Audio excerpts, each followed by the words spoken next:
so excited.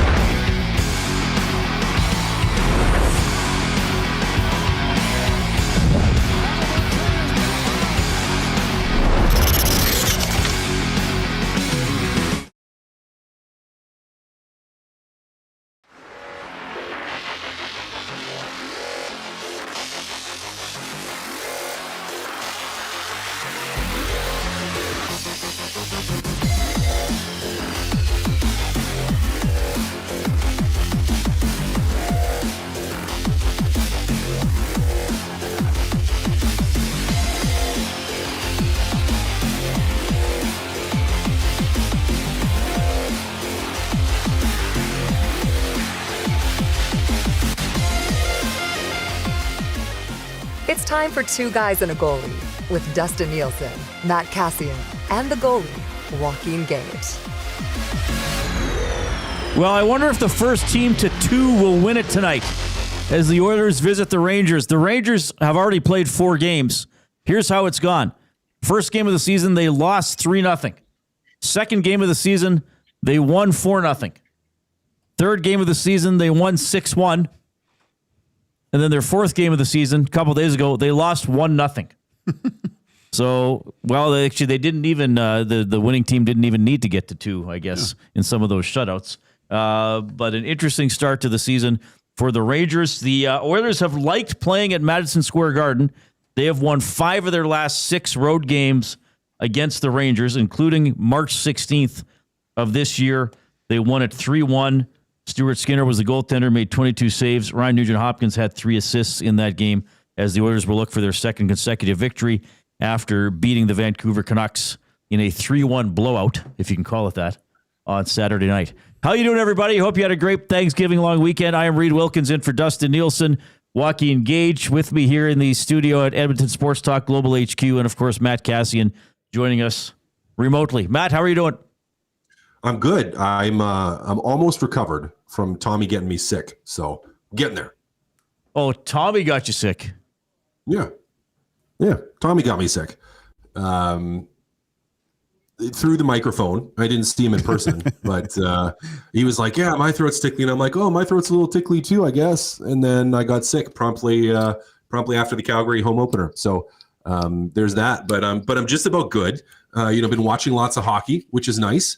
And watching some football too, gentlemen. Watching a little football, little Elks still hanging around, making that playoff push, which is nice to see. And yeah, just the Bears won a game. That blew me away against Jay Milne's team. Oh yeah, that's right. Yeah, Jay Milne's team sucks. Oh wow, well. You can hash that out with him a little bit later. Are you guys like? Because I have Thanksgiving leftovers for lunch today. Oh, do you? And probably tomorrow too. Well, not probably. I will have leftovers for tomorrow for lunch. I take enough for a couple because I feel if you keep it more than once it gets 3-4 days, I'm like, I don't know. I don't know if I want to eat it anymore. But are you guys stocked full of Thanksgiving leftovers? Yeah, there's a healthy amount still. I try to make the triple-decker sandwich with a layer of stuffing, layer of turkey, and then a layer of mashed potatoes and gravy, and then I put it in a panini press. Smash it down. It's pretty good, but with cranberry sauce on the side. I don't know if I have. I probably have enough to do it again. But there's more desserts, it seems like, in my fridge because we had it at our house this year, so the whole family came to my house for Thanksgiving dinner. So. Obviously, everyone takes to-go bins, and you try to get as much of that out as possible. But it seems like we have a tons. So it was good. Good. Yeah, we don't got that much left. I think we got some mashed potatoes because we did it at my parents' place, and so we had some to go. But I think that's mostly gone now at this point. So I think we got some mashed potatoes left. That's when you live with 3 creatures and then a wife. Food gets eaten quickly. So yeah, I think we're down just to mashed potatoes. So I think I actually have to cook something tonight. Cook a protein. You know what we did have that my wife got at the market. I think it's just off of 91st, the market in Mill Woods there. There's a Ukrainian yobaba, I think. or whatever it is, and we got cabbage rolls from there. So there's the ones in the red sauce, and there's the sour cabbage rolls. You got to get the sour ones. Yeah, the sour. I like the sour. You ones like better. the sour ones too, huh? Yeah. Yeah. See, I don't mind the sour ones, but I like the red ones way better for some reason. I like the sour ones way better. Yeah, they're good. that. If you're looking for really good cabbage rolls, go there and pick some up because they were fantastic. We crushed some of those. And we didn't go like all out Ukrainian. We just went semi-Ukrainian, which is pretty good. So we had the halapshi, but then we had actually we had petishke. Yeah, we did have petishke. Sorry, not petahe, but we had petishke, which are like the little buns. Yeah, those are cottage great. cheese inside of them with the mushroom gravy, and or the dill mushroom gravy. And so we crushed some of those too. And those are always two of my favorites. And they go pretty quick. Like everyone likes them, and so you never seem to have enough of those. But the sour ones are way better. I just can't. Like I like the red ones too, but you got to get the sour ones if you're that's what. And I should mention our meal was yesterday, so mine are I was Sunday. But usually we do it Sunday. had it Sunday just this too. year with some people's schedules, it worked out better. You like it better on the Monday or the Sunday? I guess probably Sunday if I could pick, but it was fine. Yesterday was at 1, and we were probably eating by 1:45, and I left around 4, and it was kind of winding down. It was pretty good. It was nice to see aunts and cousins and all that type of thing. All right. Well, hope everybody had a great Thanksgiving, and I'm sure many leftovers are being consumed on this lunch break as people are checking out Two Guys and a Goalie here on Edmonton Sports Talk. Of course, we are presented by GS Construction. GS Construction hiring now. GS looking for experienced pipe layers, operators, topmen, and superintendents. Visit gsconstruction.ca. Oilers Rangers 5 o'clock Mountain Time game. So here's what's going to happen on Edmonton Sports Talk. This show is with you until 1. EST Afternoons with Hernan Salas and Joaquin Gage 1 to 3. Reed Wilkins show with Jay Mill will go from 3 to 4. Tom Gazzola will have the Oil Stream pregame show from 4 to 5. Tom is going to be at Boston Pizza Westgate. That's the one just across from the mall, so you can go visit Tom there. He'll go from 4 to 5, and then Jay and I will go from 5 to 6. We're going to have a member of the Edmonton Elks on the show at 5, and of course, we'll keep you updated on the Oilers game as well if you're driving home during that time. Here is the lineup tonight based on the morning skate. Okay. McDavid centering Draisaitl and Mangiapane. Nugent-Hopkins between Savoy and Roslovic, who will make his Oilers debut. Frederick, third-line center today with Podkolzin and Kapanen. Henrique with Howard and Tomasik. Now, you may be thinking, who's missing, Reed? What's going on there? Roslovic's in. Who's out? Noah Philp is out, who scored a goal, first career goal on Saturday. So even before I get to the defense, let's start there. Philp, great story. I've been interviewing him since he was a U of A Golden Bear and had no inkling that he might, one day play in the NHL, let alone score. Good post-game interview for him. Yep.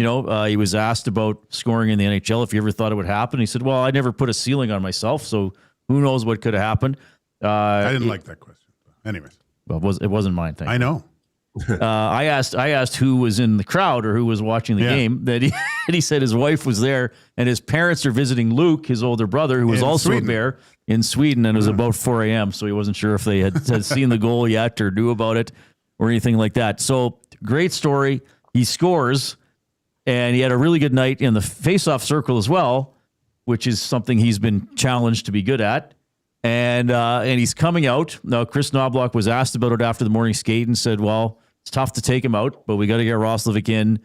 And he did reference, and Knobloch, not the first time he's referenced this, nor the first coach to do it, special teams. Noah is not on the power play, and he said he's not a penalty killer at the moment. He probably will be used in that capacity someday. So that's the one, and I know I saw a lot of reaction. Like, what the kid just, well, he's not a kid, but the guy just scored. How do you take him out? I'll start with you, Cass. Maybe a couple of things. Thoughts on actually that milestone of him getting the goal and then now having to be scratched 3 days later. Yeah, it sucks. He's a great kid. Again, not a kid. He's a grown-up. Great grown-up. Great young man. A pleasure to talk to. Had an opportunity to chat with him a couple of times. And you go from the high of scoring your first NHL goal and being there to being out of the lineup. But that's the reality of the NHL, and that's the reality of this team. And the depth that is now here is for Roslovic to come in, someone else has to come out. And he is the easiest one in some ways to pull out of the lineup if he's not playing wing, as a centerman. Howard still long-term is most likely the first guy that is going to get sent down because he doesn't have to clear waivers. But Philp is the next guy that's coming out of the lineup. You're not going to take out Mangiapane. Obviously, Connor and Leon aren't coming out. Roslovic has to go in. Nuge isn't coming out. Savoy, you've been happy with, and he plays wing. He's been playing on the top two lines. You're not pulling him out of there. Henrique's not coming out of the lineup at this point. So you're kind of getting down to who are you going to take out? And as you mentioned, anyone else's name is going to be a special teams guy. Like the penalty killers in particular. And if he's not killing penalties, he's kind of come out of the lineup. So it sucks. It's disappointing, but it's the reality. And it's not a bad suck if you're a fan of the Edmonton Oilers. It's just that it sucks for Philp in particular himself because he wants to keep playing. Guys, he is I don't want to say the easy choice, but in some ways the obvious choice to come out of the lineup. Yeah, Cass, there's not much more I can add to that.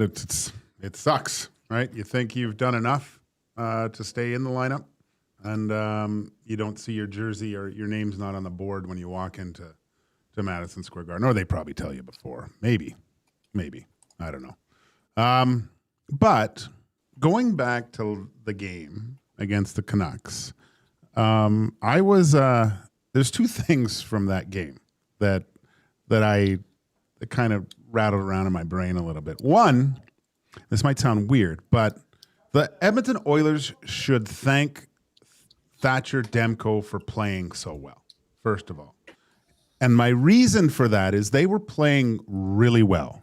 And they played really well against the Calgary Flames for that half an hour, right? But then the thing with the Canucks games, it was so close for so long and I loved the fact that they could take the lessons learned from the game before. Goes, look, we got to still keep pushing here. And that was a full 60 minutes, the whole game. And basically the reason why they had to stay engaged in that game is because of the play of Thatcher Demko keeping it close.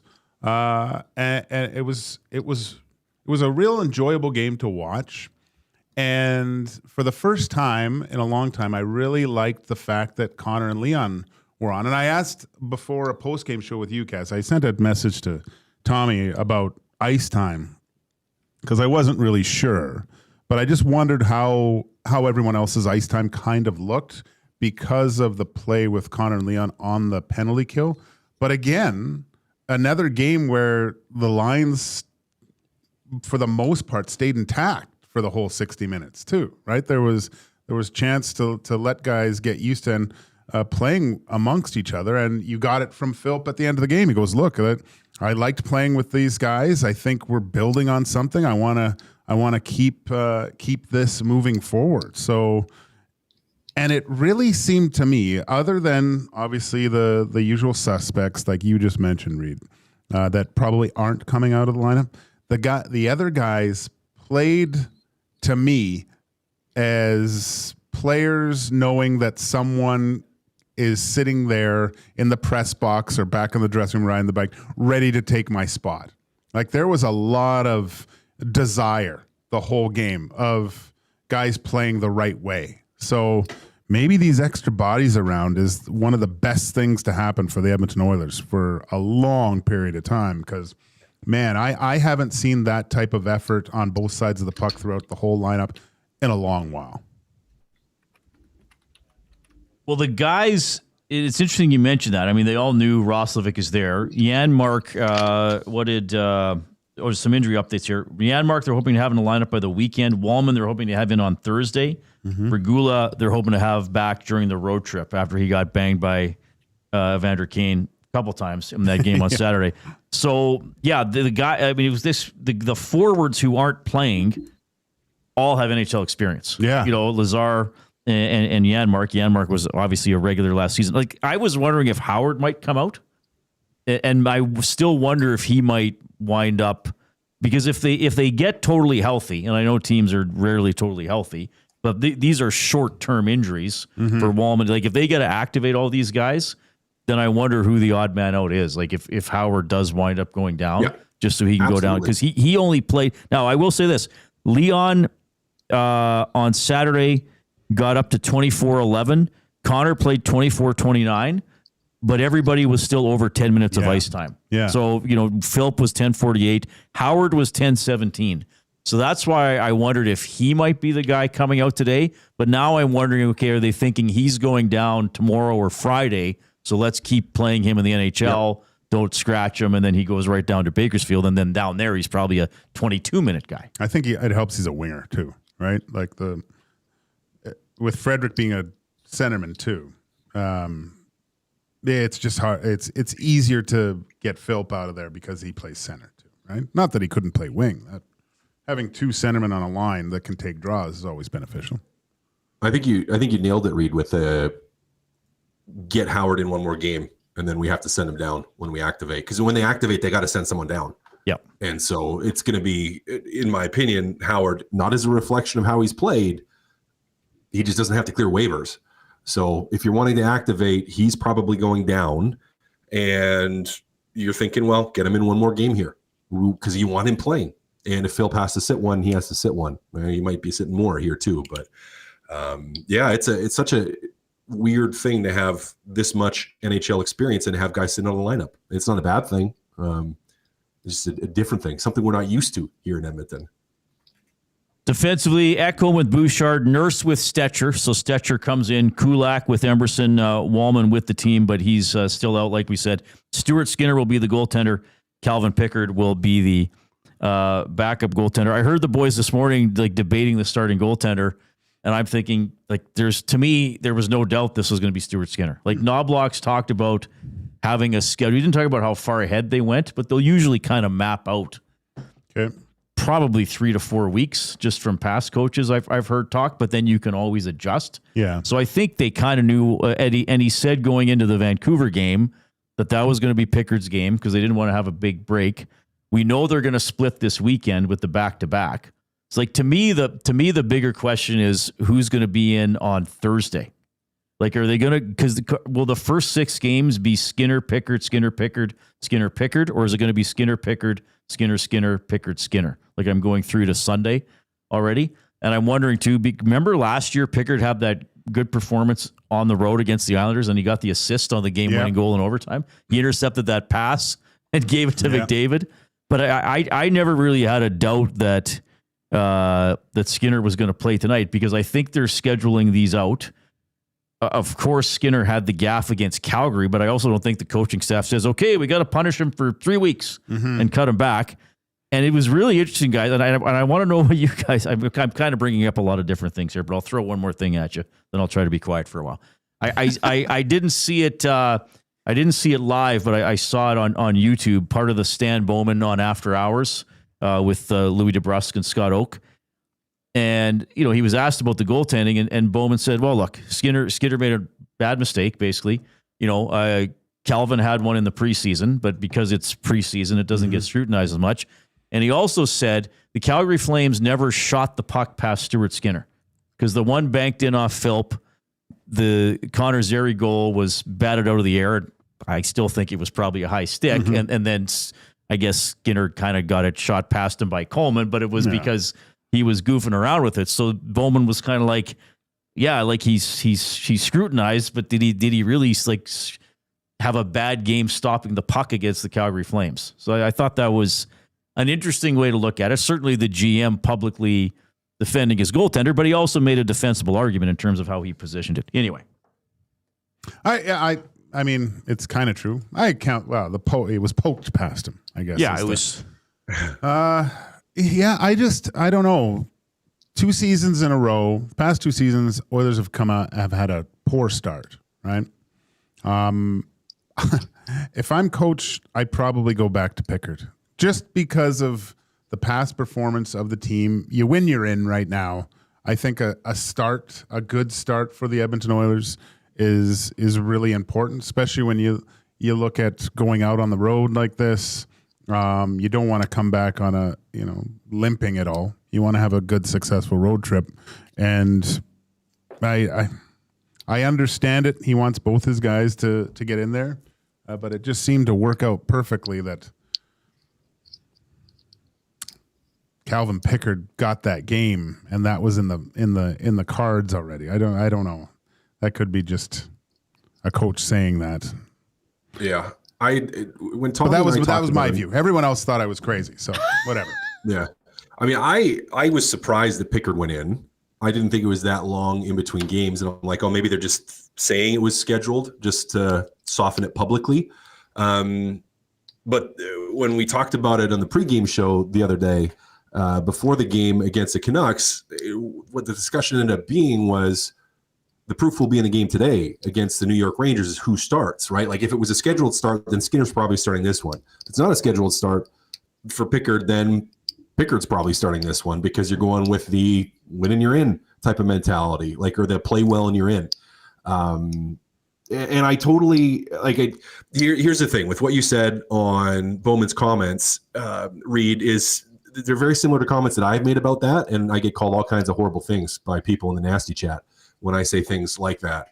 The reality was Skinner was fine for the rest of the game. Just a horrible, horrible mistake. Now, I understand if you make a mental mistake like that, game one of the season, when it can't happen, you get pulled for a game.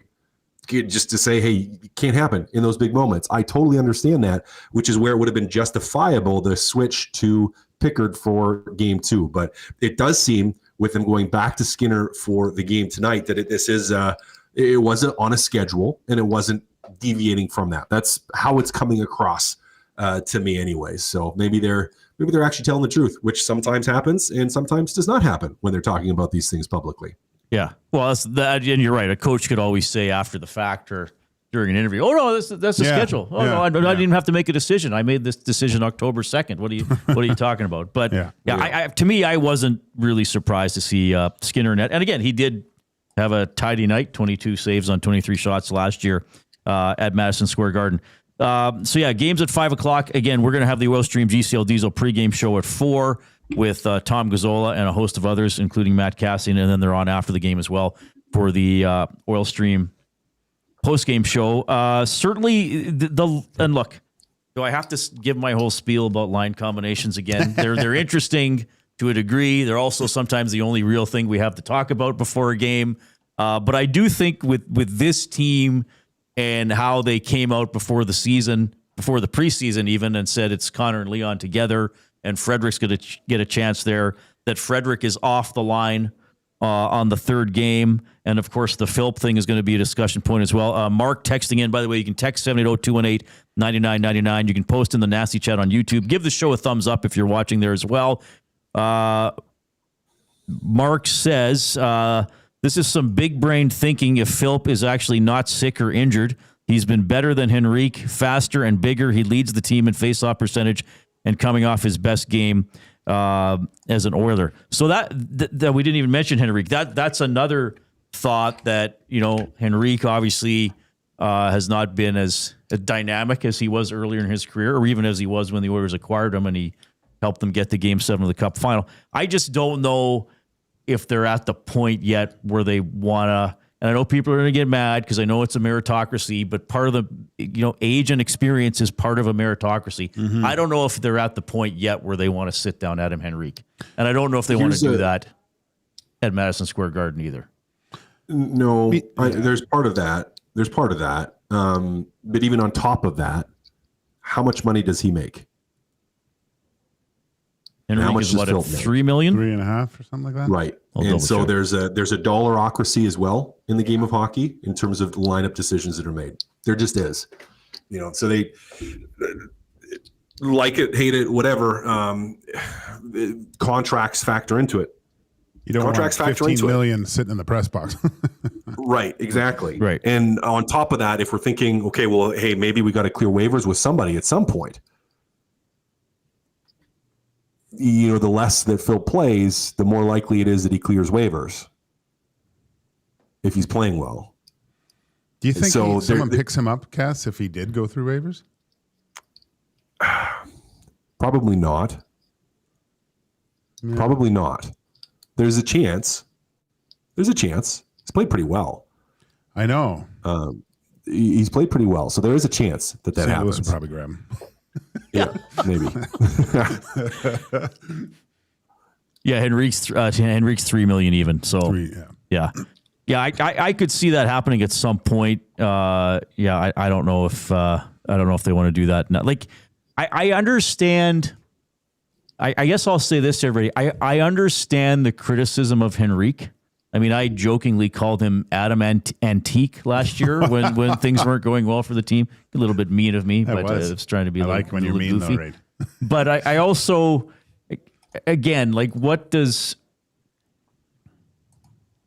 sitting him out at this point really do? You know, like, he's on the PK too, right? Right. So, and he's a consistent guy in the faceoff dot. Like, he was the Oilers' best. He had the best face-off percentage on the team last year, over, like, it was 53%, right? There's little intangibles about his game, but I think we all remember the offensive Adam Henrique, right? And so that he's not that player. He has the ability to chip in here or there, but he's not the 2B center, right? And not the 2A. He's more like a 3B center. Right. So, but I think there's value having him on a line, especially who he's with tonight. Two guys with, not a lot of NHL experience. He's good positionally. Although his foot speed seems still not great, but I think he allows the two guys without a lot of NHL experience a little bit more comfort out there. Yeah. Right?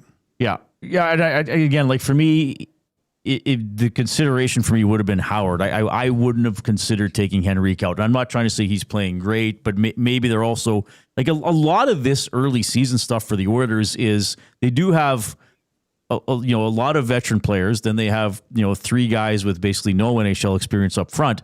So I do think there's a lot of finding roles, and oddly enough, in some cases, it's finding new roles for experienced players. Like, usually you think an inexperienced guy has to find a new role. Well, Frederick's kind of going to have to find a new role. Yeah, and then maybe this is part of the transition for Henrique as well. Okay, Adam, like, you don't look like you can score 18 to 23 anymore, right? So can you be this kind of bottom six steady guy, like good point gauger, play with guys who had 0 NHL games, and then that's the role that you have to discover for yourself? I don't know.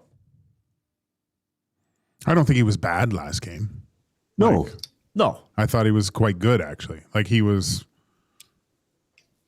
I thought he was good. That was one of the better games of Adam Henrique that I've watched. So, going with a young Howard who's excited. Tomasik should have scored a few goals. I thought that was Trent Frederick's best game as an Oiler too. So, there's some. Who knows?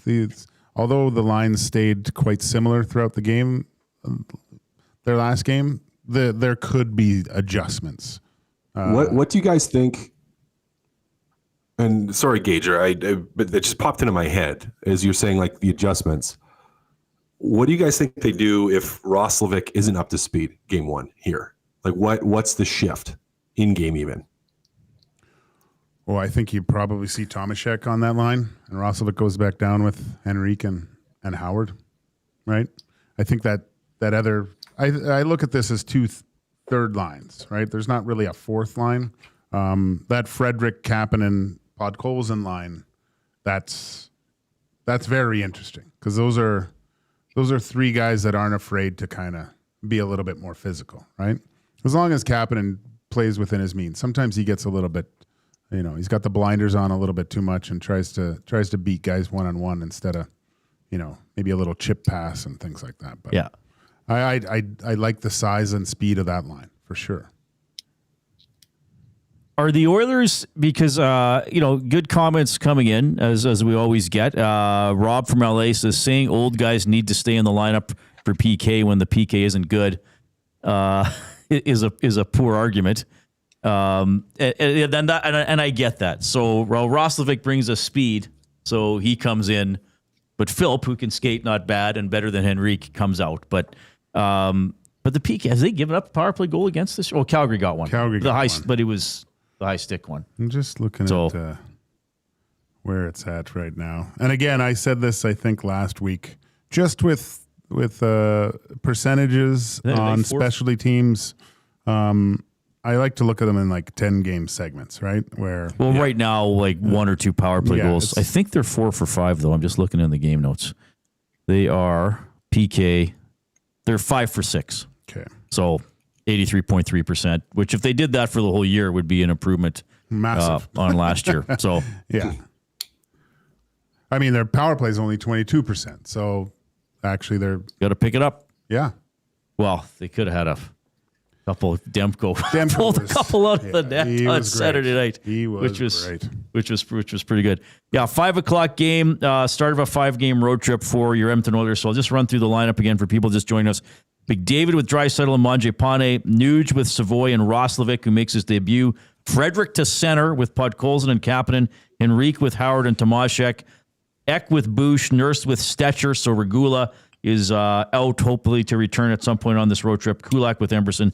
Skinner will start, and Pickard, I don't know if you've heard me start using this phrase, guys.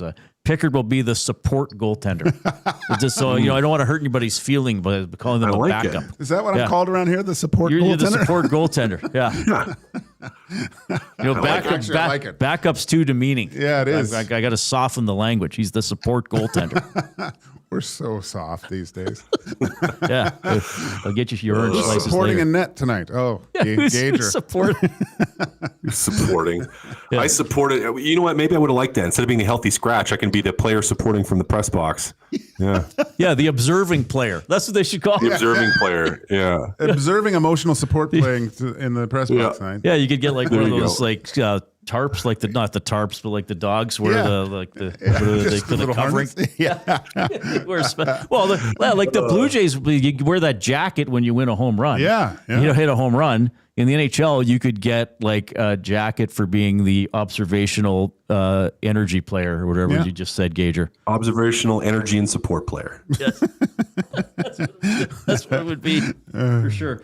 I got to touch on Tomasik.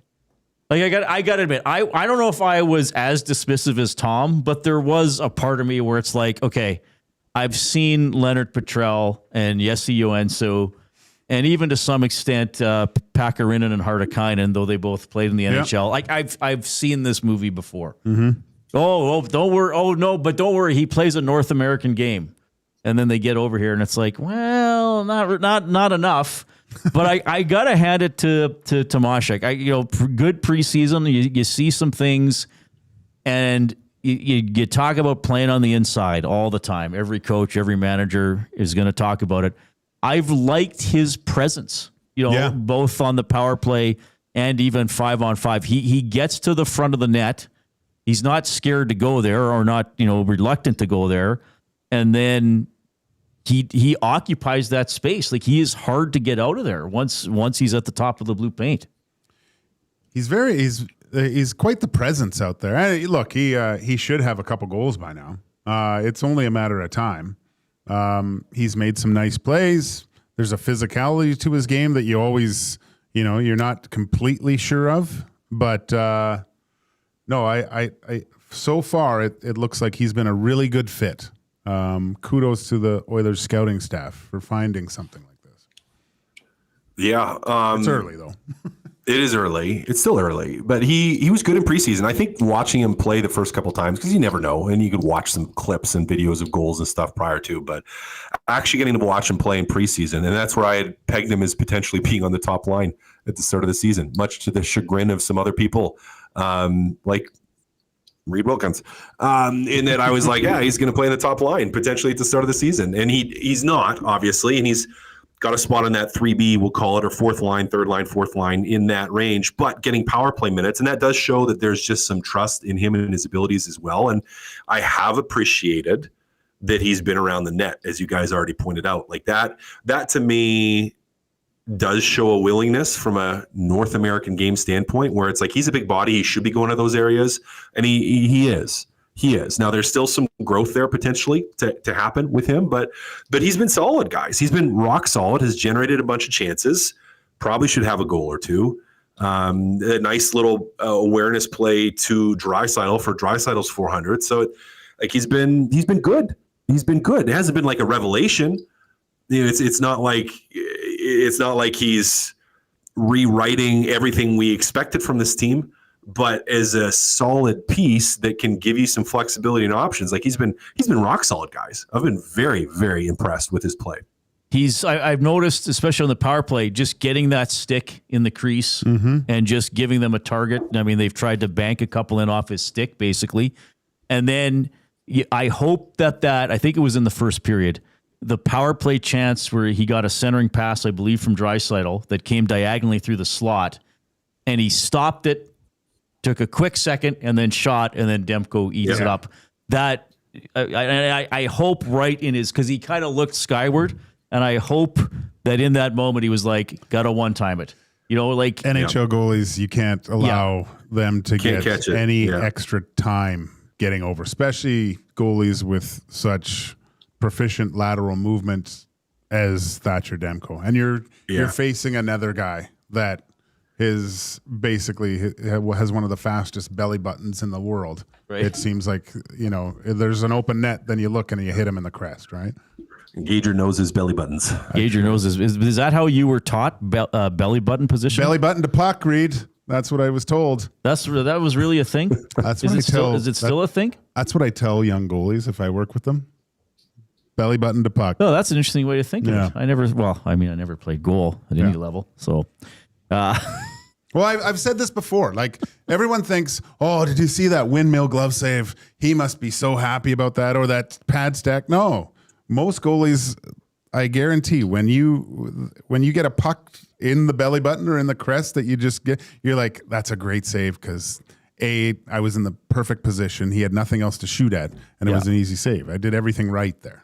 I'll give the Rangers projected lineup here: Zibanejad with Panarin and Lafreniere, Miller with Cooley and Sheary, Laba with Brodzinski and Taylor Radish, Sam Carrick, briefly an Oiler. Oh, yeah. With Edstrom and Rempe. Who's going after Rempe?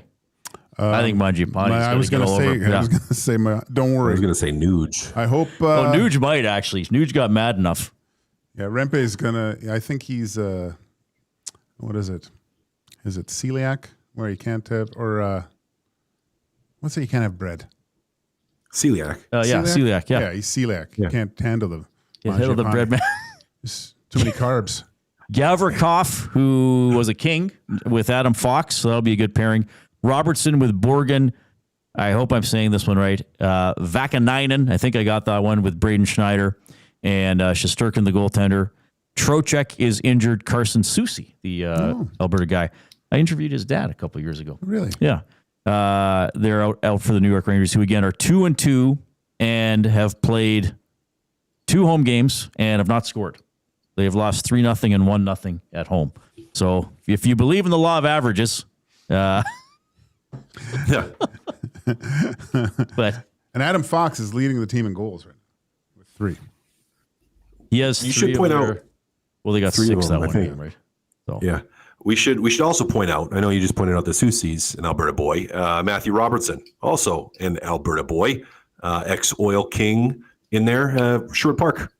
Oh, Sherwood Park, yeah, I should have caught that. First couple games. Yeah. So good to see local kids in the lineup in New York, even if they're on the other squad.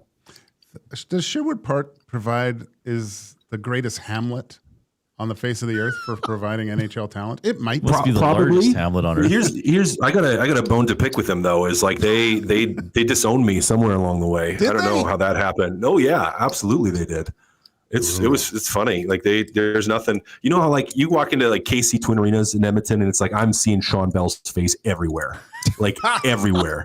Like they got like 12 pictures of Bellsy up in there. Like because KC's KC, and so it's like we got Sean Bell. We're running with Sean Bell. Like his stuff is everywhere. And Sherwood Park is like I don't think they have my picture anywhere. I think my wife asked about it once, like she was trying to surprise me and sent an email or something. And she showed me the email that she got back. This was a couple of years ago. And it basically was just like, yeah, he's basically not a part of this community. So it was kind of funny. Oh my I goodness. was like, oh, okay. Well, Let's get some thanks, 8x10s going, Cass. We'll go through it all up there. That's what we should start doing is just, I should go just get some printed up and just start taping them up everywhere around Sherwood Park and be like, this is what should be happening. According to the kind of funny. Oh, sorry, Cass. According to the magic of Google and Wikipedia, Sherwood Park is the largest hamlet in the world. Okay. And apparently Fort McMurray now has become a hamlet because it's something to do with regional government, I think, as opposed to a civic government. Somebody in the nasty chat will inform me, so people will know how I often look things up on the fly. Library Pat texting in 780-218-9999 says, Reed, you didn't mention Gaetan Haas and Joachim Nygaard. Yes, as Euros. But I think one time even Ken Holland, I don't think he flat out called them placeholders, but he sort of called them placeholders because we're trying to build a team here and I need some guys who have played pro hockey before I can bring I can't have a team of 19-year-olds support. So anyway, he kind of was like, yeah, I know they're not that good. Haas could have been good if he just could have played a little heavier. Like, I don't think he was afraid, but he just got knocked down too much. I liked him. Yeah. He got that. Did he get a penalty? Yeah, he got a penalty shot goal in the goalie fight game near the end, like to make it 8-1 or 3, whatever that one ended. My impression of Tomasik, this is still from Library Pat, is that the main adjustment he needs to make is that he isn't yet comfortable with having less time and space. He's got a chance to be a good addition. Yeah, I think that's fair. And I thought Knobloch had a good explanation during the preseason where he said in North America, there's nowhere to escape. They go, I can't get to the net. Oh, I'll peel out and take a couple seconds to make a play. I thought that was a good way to put it. Like you're going to get drilled. Oh, Cass just went away. Screensaver probably came on. No, I had. No, it doesn't. It just doesn't. You're all black. Like every once Okay, in a there we while. go. No, I know. Every once in a while, it's just like I have to go back into my settings. It's like the settings just turned my camera off. Like I don't click anything. It just all of a sudden my camera's like, nope, need a break. Anyways. Oh, that's great. You can only have such a good-looking person for so long on camera, Cass. The camera needs a AI break. is shutting it down. AI got jealous. I'm creating all these beautiful people how with handsome this 8 guy fingers is. on a hand. Jeez. Time out. Okay. All right. So Oilers Rangers at 5. Let's have some fun here. We're gonna meander a little bit to some other topics with Hire It or Fire It, presented by GS Construction. GS Construction, proud to serve our communities and work alongside incredible people. Every member of their team has their own story, but they all share one thing in common: a passion for the work we do. Visit gsconstruction.ca today. Hire it or fire it. New York is the best road city in the National Hockey League. Fire it. Because? It's not. Not even close. What is? Nashville. Oh. See, if I would have Montreal up there too, in front of it. I mean, from an Oilers, if you're an Oilers player, I would say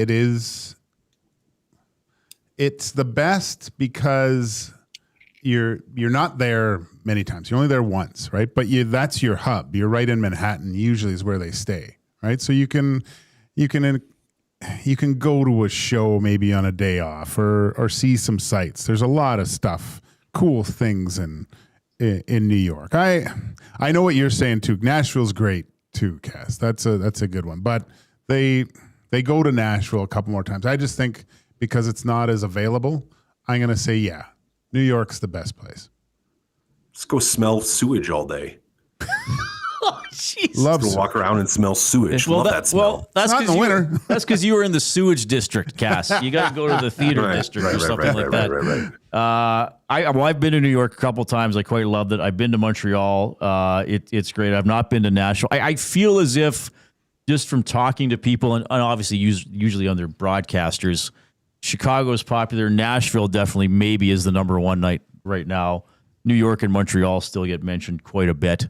But I think Nashville, you might be right, Cass, but I think Nashville, and I don't think Nashville was the first half of its life in the NHL. I think the last 10 to 12 years have been big for Nashville.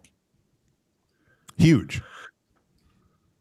I would say a little longer than that. I mean, that was back when I was playing, which is now over 10 years ago. It's like it was pretty popular then. Okay, too. fair enough. Well, what would people say about right Vegas now?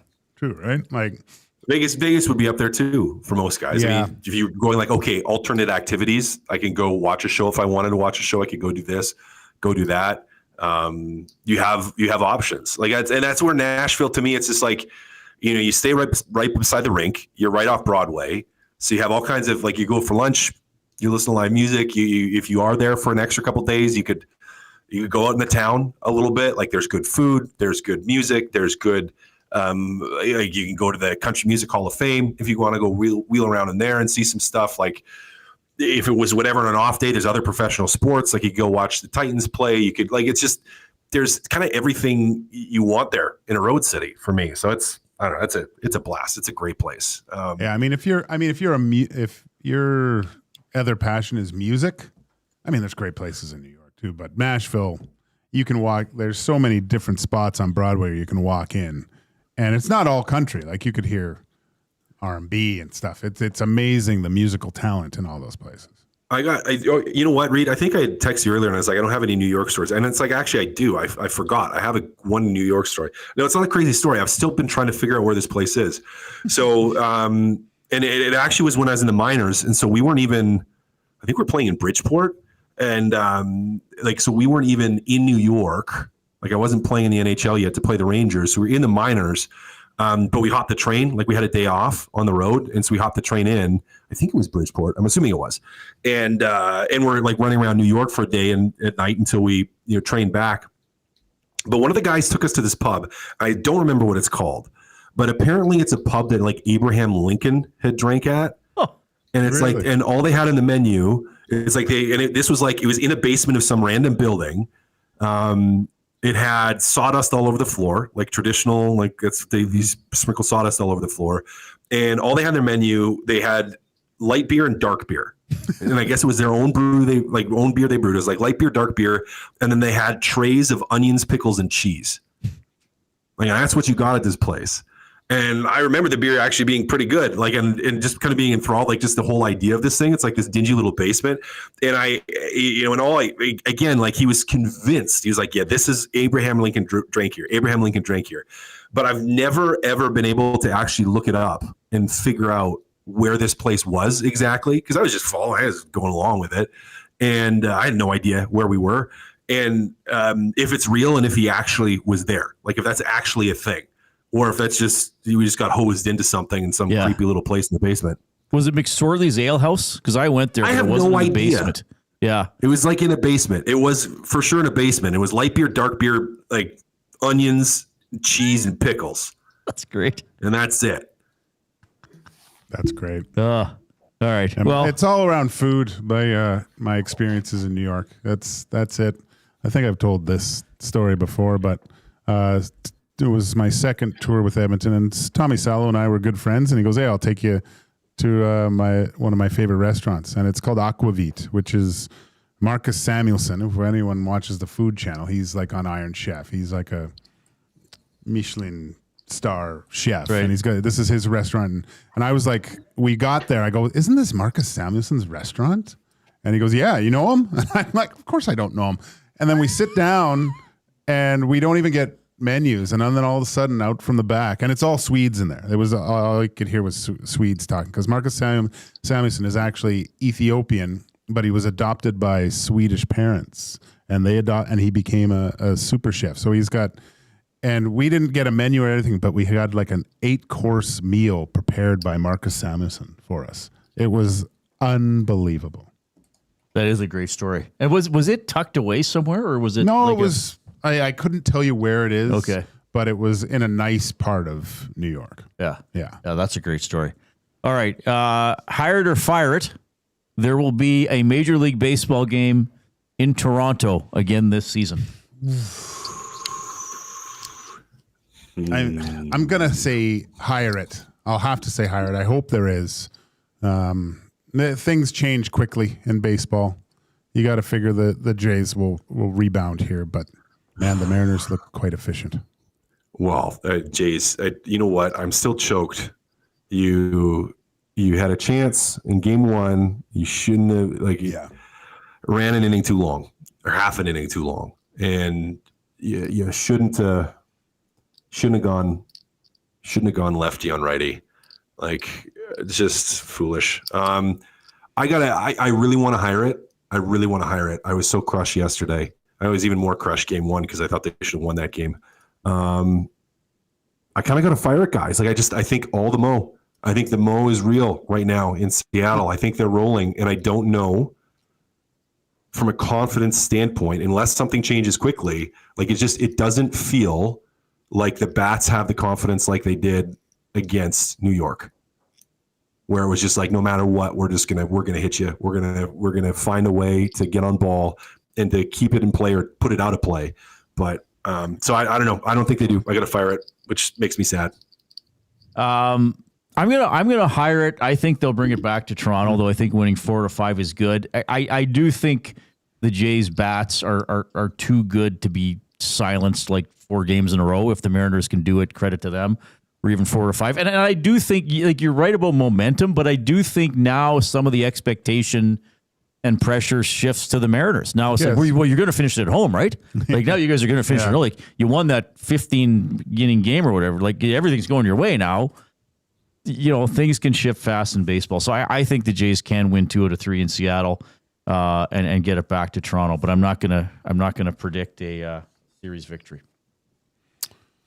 Not quite that strong. Hire it or fire it. Jack Roslovic gets a point tonight.